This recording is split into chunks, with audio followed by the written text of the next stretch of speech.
ఓం మహాగణాధిపతయే నమః. ఓం గురుభ్యో నమః. ఓం శ్రీమాత్రే నమః. పరమేశ్వర స్వరూపమైనటువంటి జ్యోతిష, వాస్తు మరియు ఇతర అనేకమైనటువంటి శాస్త్రములను మనకు అందించినటువంటి మహర్షులకి నమస్కారం. హయగ్రీవ హయగ్రీవ హయగ్రీవేతి యో వదేత్ తస్య నిస్సరతే వాణి జన్మకన్యా ప్రవాహవత్. అరుణాం కరుణాతరంగితాక్షీం ధృతపాశాంకుశపుష్పబాణచాపాం అనిమాదిభిరావృతాం మయూకైః అహమిత్యేవ విభావయే భవానీం. శ్రీమాత్రే నమః. ప్రేక్షకులకి ఆ లలితాంబిక అమ్మవారి యొక్క అనుగ్రహం పరిపూర్ణంగా కలగాలని మనస్ఫూర్తిగా కోరుకుంటూ మనం ఈరోజు చెప్పుకోబోయే టాపిక్ ఏమిటి అంటే, ప్రస్తుతం ఉన్నటువంటి గోచార గ్రహాలు ఏవైతే ఉన్నాయో కాస్త అగ్రెసివ్ కలిగించేటువంటి ఫలితాలు ఇచ్చేటువంటి దాంట్లో ఉండడం వల్ల మనం ఆల్రెడీ డిసెంబర్ జనవరిలోనే ప్రిడిక్షన్ ఇవ్వడం జరిగింది. అదేదో మనకు గొప్పతనం కాదు. అంటే మనకి మహర్షులు అందించిన దాని పరంగా కుజుడు రాహు కానీ, కుజుడు శని కానీ, రవి రాహు కానీ కలయికలు ఉన్నప్పుడు గందరగోళమైనటువంటి పరిస్థితులు ఉంటాయి. గొడవలు, పోలీసులు, అరెస్టులు, లేకపోతే ఇట్లాంటివి ఉంటాయని చెప్పడం జరిగింది. పాత వీడియోలోకి వెళ్తే మీకు కనబడుతుంది చాలా స్పష్టంగా. అయితే ఇది చాలామంది అడుగుతుంది ఏమిటంటే, నన్ను ఏమండి మరి ఈ కాంబినేషన్ ఎప్పటి వరకు ఉంది, దీనికి మా రాశి వారు ఏదైనా చేసుకోవాలా అని ఎవరికి వాళ్ళు అడుగుతూ ఉన్నారు నాకు. అయితే దీనికి మరి ప్రతి లగ్నము వారు, లగ్నం తెలియని వారు, రాశి వారు ముఖ్యంగా జూన్ 1వ తేదీ వరకు ఈ కాంబినేషన్ ఉంటుంది. జూన్ 1 వరకు గుర్తుపెట్టుకోండి. కాబట్టి ఈ జూన్ 1 వరకు ఎటువంటి జాగ్రత్తలు తీసుకోవాలి, ప్రతి రాశి వారు ఏ పరిహార మార్గం చేసుకోవాలనేటువంటి విషయం మనం ఇప్పుడు తెలుసుకుందాం. తులా లగ్నము, తులారాశి.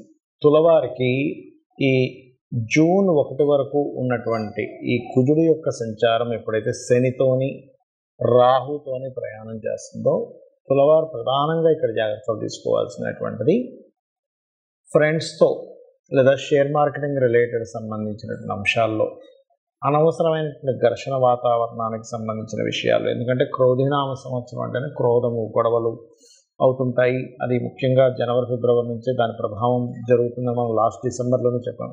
కాబట్టి ఏంటంటే ఈ క్రోధ సంబంధించినటువంటిది ఎక్కువగా ఇస్తూ ఉంటుంది. అందుకని పంచమం అంటే ఫ్రెండ్స్ కాబట్టి కాంపిటేటర్స్, ఇట్లాంటి విషయాలన్నీ కూడా 5, 6 స్థానాల్లో ఉంటాయి. కాబట్టి ఈ విషయాల్లో కొంత జాగ్రత్తగా ఉంటూ, అదేవిధంగా కాకపోతే 6వ స్థానంలో రాహు ఉంటూ అక్కడ కుజుడు రావడం అనేటువంటిది కాంపిటీషన్ రిలేటెడ్ వాటిలో చక్కగా యోగిస్తుంది.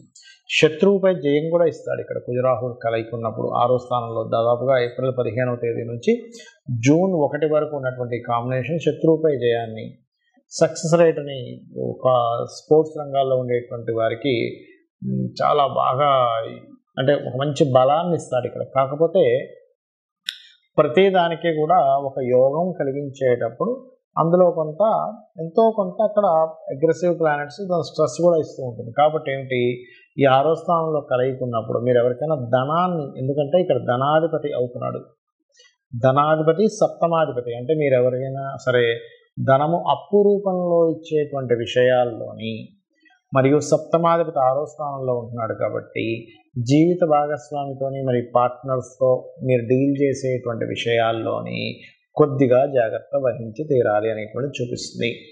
అలాగే మరొక విషయం ఏంటంటే, ఇక్కడ దీంతో పాటు ఈ యొక్క తులకి 12వ స్థానంలో కేతు ఉన్నాడు కాబట్టి సర్వసాధారణంగా ఈ సంవత్సరం అంతా కూడా కొంచెం మీరు ఇన్వెస్ట్మెంట్స్ చేసేటువంటి విషయాల పట్ల కాస్త జాగ్రత్తగా ఉండండి. కాకపోతే ఇక్కడ ఏంటంటే గొప్ప విషయం ఏంటంటే, అష్టమ స్థానంలో ఉండేటువంటి గురువు 2వ స్థానాన్ని చూడడం వల్ల మీకు ఫైనాన్షియల్ గ్రోత్ని ఇస్తున్నాడు. చాలామంది ఏమనుకుంటారంటే, అష్టమ గురువు అండి, అష్టమంలో గురువు ఉన్నందుకు గురుబలం తగ్గిపోయింది అనుకుంటారు. దేనికి గురుబలం తగ్గింది? లగ్నానికి తగ్గిందేమో, కానీ ధనానికి బాగుంది. అదేవిధంగా గతంలో చేసిన అనవసరమైన ఇన్వెస్ట్మెంట్స్ ఏవైతే ఉన్నాయో వాటి మీద వచ్చేటువంటి నష్టాలను తగ్గిస్తూ ఉంటాడు గురువు దృష్టి కేతు మీద ఉండడం వల్ల. కాబట్టి మీరు ఏం చేస్తారు, మీకు దగ్గరలో ఆంజనేయ స్వామి ఆలయం కానీ, కాలభైరవ ఆలయం కానీ, దుర్గా ఆలయాలు కానీ ఉంటే సందర్శిస్తూ ఉండండి. దేవతా ఆలయ దర్శనం చేయడం వల్ల మీకు ఏదైనా సరే ఆలోచన స్థానంలో కానీ, శత్రు సంబంధించిన వాటిల్లో కానీ ఎక్కువగా పెరుగుతూ ఉన్నట్లయితే ఆ యొక్క ప్రభావాన్ని పూర్తిగా తగ్గిస్తుంది. మరియు గోవుకి క్యారెట్లు, బెల్లము తినిపించండి, అన్ని విధాలు బాగుంటుంది.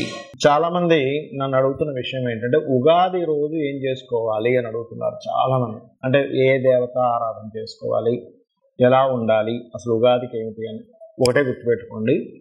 ఎప్పుడు కూడా మనకి ఉగాది వచ్చింది అంటే ఆ రోజు నుంచి మీ యొక్క ప్లానింగ్స్, నేను ఫలానాది నేను స్ట్రిక్ట్గా పాటిస్తాను, నేను ఫలానా కొన్ని నిర్ణయాలు తీసుకుంటాను అనేటువంటిది తీసుకోవాలి. ఎప్పుడు కూడా చాలామంది జనవరి 1 నుంచి తీసుకుంటారు. ఇంగ్లీష్ దీని పరంగా తప్పేం కాదు.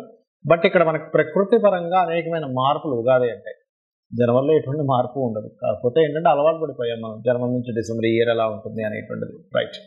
అయితే మీరు తీసుకునేటువంటి నిర్ణయాన్ని భగవంతుని ముందు కూర్చొని సంకల్పం చేసుకుని, స్వామి లేదా అమ్మవారు అయితే అమ్మవారు, స్వామి అయితే స్వామి ముందు కూర్చొని, ఈశ్వరుడే అనుకోండి, నారాయణుడే అనుకోండి, కూర్చొని నేను ఈ రోజు నుంచి నేను ఫలానా వ్యసనాలు ఏమైనా ఉంటే వదిలేస్తున్నాను, ఏదైనా కామక్రోధాది సంబంధించిన వికారాలు ఉంటే నేను వదిలేస్తున్నాను. ఎందుకంటే నేను ప్రత్యేకంగా క్రోధ సంబంధించిన ఎందుకు చెప్తున్నానంటే ఈ క్రోధీనామ సంవత్సరం అంటారు. అంటే ఏమిటి, ఒకరి మీద ఒకరు ద్వేషాలు, కోపాలు, గొడవలు ఇవి ఇచ్చేటువంటి సంబంధం ఉంటుంది. బికాజ్ ఆఫ్ ఈ ఉగాది మంగళవారం వస్తుంది. మంగళుడు అంటే కుజుడు.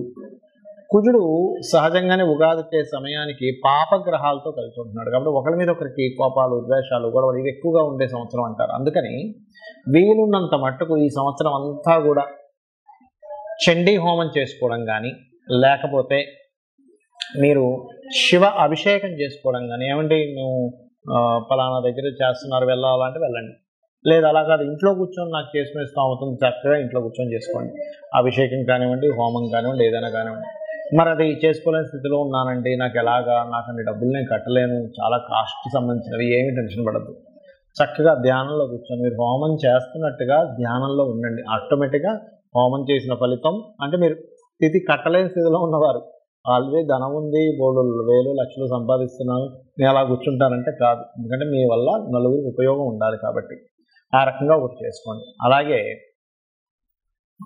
ఉగాది రోజు ఖచ్చితంగా మీరు ఆలయానికి వెళ్ళడం నేర్చుకోండి. ఉగాది పచ్చడి ఎలాగో ఇంట్లో చేసుకుంటాం, ఇంట్లో పూజ చేసుకుంటాం, ఆలయానికి వెళ్ళడం, ఏదైనా ఒక మంచి పూజ చేయించుకోవడం ఏమవుతుందంటే ఆ రోజు నుంచి మీ యొక్క అభివృద్ధి అనేటువంటిది బాగుండడం జరుగుతుంది. ఆ యొక్క క్రతువు ఏదైతే మీరు ఇంట్లో సత్యనారాయణ వ్రతమే అనుకోండి, చండీ హోమమే అనుకోండి, అభిషేకమే అనుకోండి, లేకపోతే ఓ 10 మందికి చక్కగా అన్నదానమైనా చేయొచ్చు. అంటే ఒక మంచి పని, మీ వల్ల 10 మంది పేదలకి ఆకలి తీరింది, ఇది ఒక పుణ్యంగా మారుతుంది. ఇక్కడ ఇంకొక విషయం చెప్తాను ఏమిటంటే, ఇప్పుడు వరకు మనం చెప్పుకున్నాం కుజరాహువులు, కుజశనులు ఈ కాంబినేషన్ వల్ల కొంచెం జాగ్రత్తగా ఉండాలి జూన్ 1 వరకు అని. అయితే దీనికి పర్టికులర్గా ఏంటంటే ఈ కాంబినేషను వల్ల మీ పర్సనల్ చార్ట్లో కూడా ఇటువంటి కాంబినేషన్ ఏదైనా ఉంటే, అంటే మీ జాతకంలో శని కుజులు కలిసి ఉన్నారండి, శని రవి కలిసి ఉన్నారు, లేదా రాహు రవి కలిసి ఉన్నారు అన్నప్పుడు మీ జాతకంలో చూసుకుంటే కనబడుతుంది. అలాంటి వారు మరింత జాగ్రత్తగా ఉండండి. ఎందుకంటే ఎనర్జీ జాతచక్రంలో ఏ ఎనర్జీ ఉందో మనకి మన ఖగోళంలో అంటే గోచారంలో కూడా ఆ ఎనర్జీ ఫామ్ అయి ఉంది. అప్పుడు ఏమవుతుంది, సేమ్ ఎనర్జీ మన జన్మజాతకంలోని గోచారంలో ఫామ్ అయినప్పుడు ఆ ఎనర్జీస్ పెరుగుతాయి. అంటే అలాంటి వాళ్ళు ఎటువంటి జాగ్రత్తలు తీసుకోవాలో చెప్తాను. కోపం పెరుగుతుంది తెలియకుండా, మనిషికి చిన్న చిన్న విషయాలకి కోపగిస్తూ ఉంటాడు. దాన్ని కొంచెం అర్థం చేసుకొని దాన్ని తగ్గించుకోండి. అలాగే రెండవది ఏమిటంటే కొంచెం బీపీ లెవెల్స్ ఉన్నటువంటి వారు కొంత జాగ్రత్తగా ఉండండి. మీ జన్మజాతకంలో కనుక స్మూత్ అంటే కూల్గా ఉండేటువంటి స్వభావం ఉన్న గ్రహాల యొక్క దశలు కనుక నడుస్తున్నాయని కూడా అప్పుడు ఏమీ కాదు. అంటే ఎవరు బుధదశ కానీ, శుక్రదశ కానీ, గురుదశ కానీ, చంద్రమహర్దశ కానీ ఇలాంటి దశలు నడుస్తుంటే ఏమీ అవ్వదు. అలా కాకుండా లేదండి మాకు కుజదశ నడుస్తుంది, శని మహర్దశ నడుస్తుంది, రాహుదశ నడుస్తుంది అంటే అగ్రెసివ్ కలిగించే దశలు నడుస్తూ అవి పర్టికులర్గా లగ్నానికో, షష్టమ స్థానానికో అంటే 6వ స్థానానికో, 8వ స్థానానికో ఇలా కనెక్టివిటీస్ ఉన్నప్పుడు మాత్రం కొంచెం ప్రతి విషయాన్ని మీరు మాట్లాడేటప్పుడు కానీ కొంచెం జాగ్రత్తగా ఉండండి. అంటే గోచారంలో ఈ గ్రహాల యొక్క స్థితి ఉన్నప్పుడు మీ జన్మజాతకంలో ఆ దశలు నడిచేటప్పుడు అది కోరిలేట్ అయ్యి దాని ప్రభావం పెరుగుతుంది. దీనికి ఏమిటి రెమెడీ? చాలా సింపుల్. చక్కగా శివాలయానికి వెళ్ళాలి, అభిషేకం చేసుకోవాలి, లేదా మీకు దగ్గరలో గోశాల ఏదైనా ఉంటే గోశాలకు వెళ్ళాలి, చక్కగా గోవుకి బెల్లము, క్యారెట్స్ తినిపించండి. సాక్షాత్ అమ్మవారిని చూశాననేటువంటి భావనతో గోవుని చూడండి, గోవుకు తినిపించండి. మైండ్లో ఫిక్స్ అవ్వండి, నేను చక్కగా రెమెడీ చేసుకున్నాను, నేను చక్కగా గోవుకి తినిపించాను, నేను అభిషేకం చేసుకున్నాను, నేను క్లియర్. ఫస్ట్ మీరు ఈ రకమైనటువంటి మైండ్ సెట్తో ఉండాలి. అప్పుడు ఏమవుతుందంటే మీ జన్మజాతకంలో ఎటువంటి దోషం ఉన్నా, గోచారంలో ఎటువంటి దోషాలు ఏర్పడినా ఏమీ అవ్వదు.